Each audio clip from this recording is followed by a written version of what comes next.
आंखों में आंसू आ गए पढ़कर।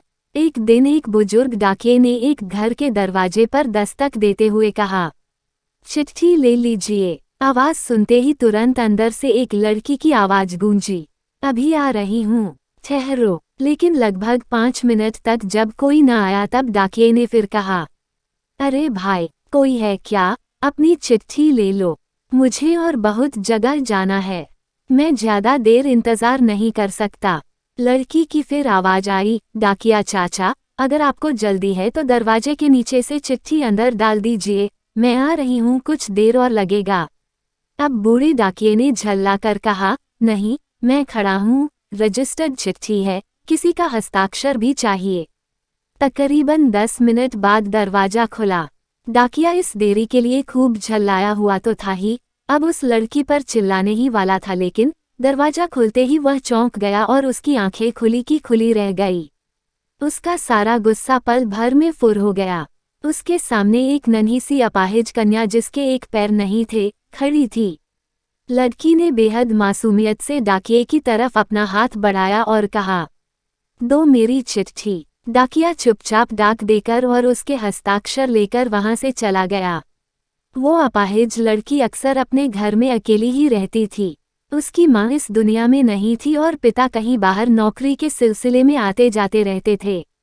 उस लड़की की देखभाल के लिए एक कामवाली बाई सुबह शाम उसके साथ घर में रहती थी, लेकिन परिस्थितिवश दिन के समय वह अपने घर में बिल्कुल अकेली ही रहती थी। समय निकलता गया। महीने 2 महीने में जब कभी उस लड़की के लिए कोई डाक आती, डाकिया एक आवाज देता और जब तक वो लड़की दरवाजे तक न आती तब तक इत्मीनान से डाकिया दरवाजे पर खड़ा रहता। धीरे धीरे दिनों के बीच मेलजोल और भावनात्मक लगाव बढ़ता गया। एक दिन उस लड़की ने बहुत गौर से डाकिये को देखा तो उसने पाया कि डाकिये के पैर में जूते नहीं हैं। वो हमेशा नंगे पैर ही डाक देने आता था। बरसात का मौसम आया। फिर एक दिन जब डाकिया डाक देकर चला गया, तब उस लड़की ने, जहां गीली मिट्टी में डाकिये के पांव के निशान बने थे, उन पर कागज रखकर उन पांवों का चित्र उतार लिया। अगले दिन उसने अपने यहाँ काम करने वाली बाई से उस नाप के जूते मंगवाकर घर में रख लिए। जब दीपावली आने वाली थी उससे पहले डाकिये ने मोहल्ले के सब लोगों से त्योहार पर बख्शीश चाही। लेकिन छोटी लड़की के बारे में उसने सोचा कि बच्ची से क्या उपहार मांगना, पर गली में आया हूं तो उससे मिल ही लूं। साथ ही साथ डाकिया ये भी सोचने लगा कि त्योहार के समय छोटी बच्ची से खाली हाथ मिलना ठीक नहीं रहेगा। बहुत सोच विचार कर उसने लड़की के लिए 5 रुपए के चॉकलेट ले लिए। उसके बाद उसने लड़की के घर का दरवाजा खटखटाया।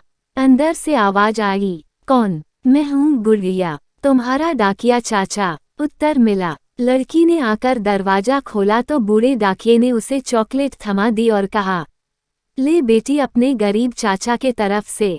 लड़की बहुत खुश हो गई और उसने कुछ देर डाकिये को वहीं इंतजार करने के लिए कहा। उसके बाद उसने अपने घर के एक कमरे से एक बड़ा सा डब्बा लाया और उसे डाकिये के हाथ में देते हुए कहा, चाचा, मेरी तरफ से दीपावली पर आपको यह भेंट है। डब्बा देखकर डाकिया बहुत आश्चर्य में पड़ गया। उसे समझ में नहीं आ रहा था कि वह क्या कहे। कुछ देर सोचकर उसने कहा, तुम तो मेरे लिए बेटी के समान हो, तुमसे मैं कोई उपहार कैसे ले लूं बिटिया रानी। लड़की ने उससे आग्रह किया कि चाचा मेरी इस गिफ्ट के लिए मना मत करना, नहीं तो मैं उदास हो जाऊंगी।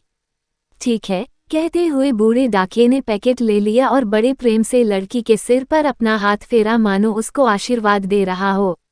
बालिका ने कहा, चाचा इस पैकेट को अपने घर ले जाकर खोलना।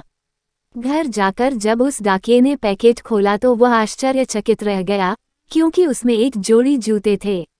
उसकी आंखें डबडबा गई। डाकिये को यकीन नहीं हो रहा था कि एक छोटी सी लड़की उसके लिए इतना फिक्रमंद हो सकती है।